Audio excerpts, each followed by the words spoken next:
Сәлем баршаңызға, сіздермен Ақерке.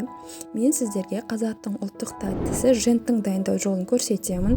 Каналға тіркеліп, қоңыраушаны басып қойыңыздар. Ең алдымен бізге қажетті заттар: тарының талқаны, ерітілген сары май, қант, қойытылған сүт және өрік, мейіз қажет болады. Ең алдымен талқанымызға қантымызды қосамыз және де ерітілген сары майымызды қосып, қасықпен араластырамыз.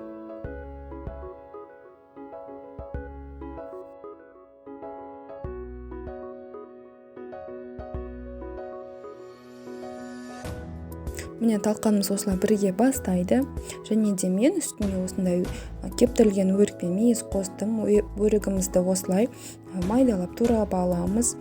Бұны қосу міндетті емес, бірақ егер қоссаңыздар, дәмі ерекше болып шығады.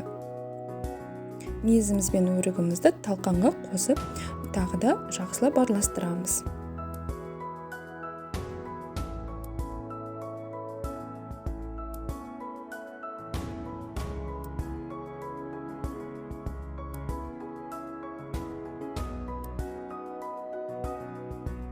Міне осылай қойытылған сүт қостым. Мен кішкене қостым, себебі қант қосқанмын.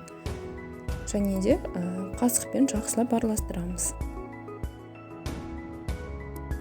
Міне талқанымыз дайын болып қалды. Енді қолдың көмегімен түрлі формаларға салатын боламыз. Осылай видеода көрсетілгендей қысып, жақсылап дөңгелектейміз. Бір түрі осылай дөңгелектеуге болады, немесе осылай қолымыздың саусақтарымен қысып қоюға да болады. Бұлар жегенге өте ыңғайлы.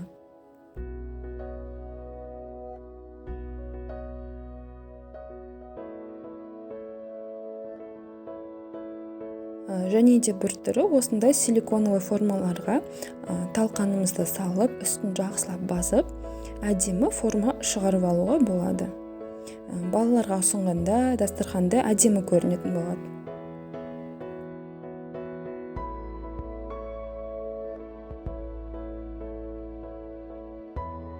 Керегінше осылай формалар жасап шығамыз, және де қалған бөлігін кез келген осындай ыдысқа салып, тоңазытқышқа қойып қоямыз.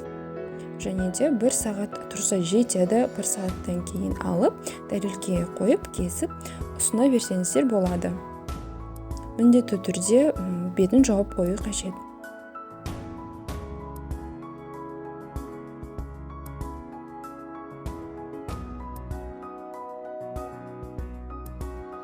Осылай дайынған заттардан қазақтың тәттісін жасауға болады, және де ерекше болып шығады. Формасын қатты және әдемі ұстап шығады. Міндетті түрде жасап көріңіздер. Әрине айт мерекесіне, алда оразаға жасасаңыздар болады.